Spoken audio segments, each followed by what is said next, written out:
My name is Robyn Bahr, and I'm from the class of 2010. I'm an English major and also a Women's and Gender Studies major from Long Island, New York. My senior thesis is entitled "Lay Me Down in Peace." It comes from a bedtime prayer used in the Jewish religion.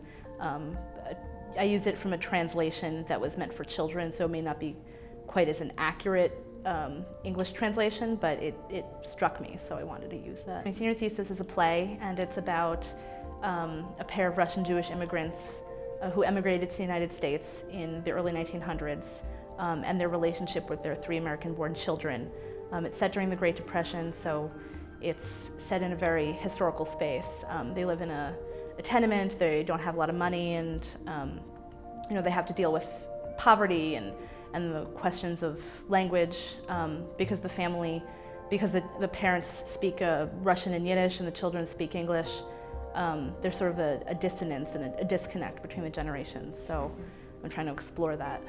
I have 5 main characters, the 2 parents and their 3 children, and the problem is each of them has, the parents especially, have gone through a lot of tragedy. They come from a place in the world that was very anti-Semitic, and they experienced violence.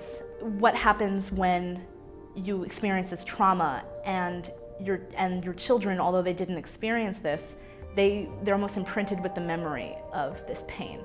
So the conflict definitely has to do with how do we move forward, and how do you move forward from tragedy, and what stops people from pushing themselves forward and moving on. They're sort of all in stasis in some way. I came to Amherst intending to be a screenwriter, and my interest in writing for performance led me to playwriting in the theater and dance department.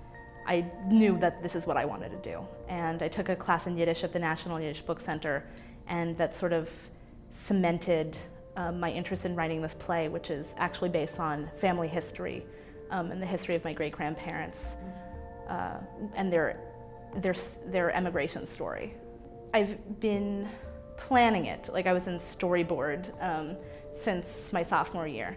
But I started writing it probably in December, having known all the characters and where I wanted to go with it.